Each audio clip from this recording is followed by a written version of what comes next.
Баярлалаа. Хариуцлагыг сайжруулъя гэж ярьж байхад санал нэгдэхгүй хүн байхгүй байх л да. Тийм учраас хариуцлагыг бол бүх шатандаа ярих ёстой.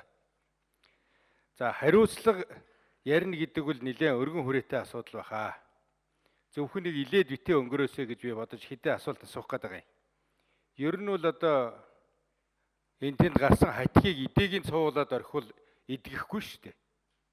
А тэрийг үүр урхагийн бүрэн бүтэн шахаж гаргаж иж сая идэгнэ. За тийм учраас энэ бол том ажил эхэлж байгаа болов уу гэж би бодоод байна. За тэгээ хэдэн асуулт асууя. За энэ яамныхан сайдын бодлого үйл ажиллагааг дэмжиж ажилтдаг яамыг яах юм бэ? Ямар хариуцлага тооцох гэж байна та нар? Тэр ажил яг гардан хариуцчихсэн улсуудыг одоо харин энэ одоо сайдаар нь хариуцлага тооцоолох байсан юм биш үү?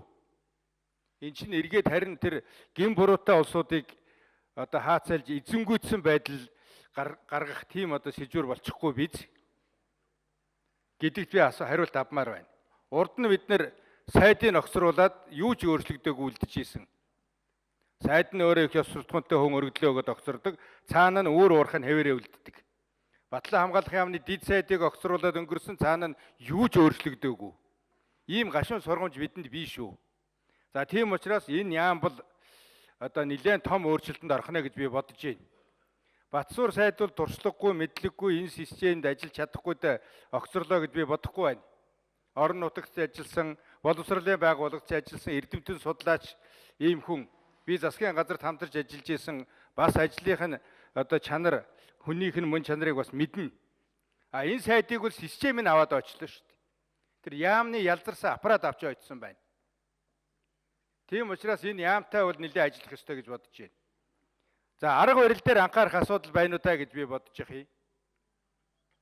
Урд нь бас юм гарч исэн яамны төрийн нэрийн бичгийн дарга яамны аппарат хоорондоо эвсэж ажиллаж чадахгүй ийм асуудал засгийн газар дээр ороход өмнөх ерөнхий сайд бол төрийн нэрийн бичгийг нь төдгөлзүүлээд засгийн газрын гишүүнээ авч үлдээд ажиллаа хийгээ явж исэн.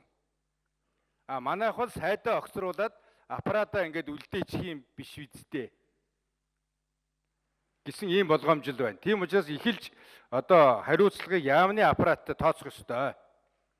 Ийм одоо юм хийсэн улсуудтай бол хатуу хариуцлага тооцох ёстой гэдэгтэй би санал нэг байна. За энэ хоёр асуултанд би хариулт авна. Тэгээд бас саналаа хэлнэ.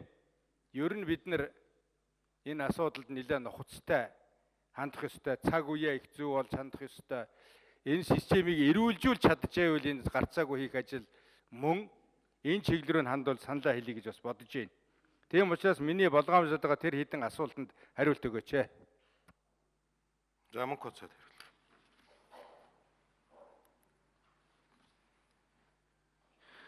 За улаан гишүүний асууж байгаа зөвхөн сайдтай нь хариуцлага тооцоод яамны одоо яг ажлын гардан гүйцэтгэл дээр алдаа гаргасан хүмүүстэй хариуцлага тооцохгүй илээд өнгөрөх вэ гэж болгоомжилж байна, асууж байна.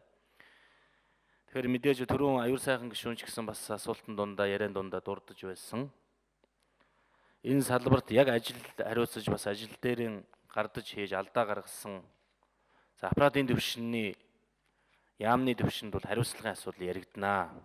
Өнөөдөр Батсуур сайдын асуудлыг ерөнхий сайд оруулж ирж байгаа нь тухайн салбарыг өмнөөс ерөнхий сайд засгийн газрын тухай хуулийн 23-ийн 1-д заасан эрхийнхээ дагуу нэрийг нь дэвшүүлж улсын их хурлаар томилуулдаг. Хариуцлага алдаж тухайн салбарынхаа ажлыг хийж чадахгүй байгаа бол хариуцлага тооцоолох, огцруулах асуудлыг нь улсын их хурлд оруулах бүрэн эрхийнхээ хүрээнд ерөнхий сайд их хурлд оруулж ирж байгаа. Энээс цаашлаад боловсон соёлын шинжилгээ ухааны яамны алдаа гаргасан албан тушаалтнуудтай хариуцлага яригдах асуудал бол үргэлжлэн яригданаа гэдгийг бол хэлье. Сүхбат гишүүн. За баярлалаа.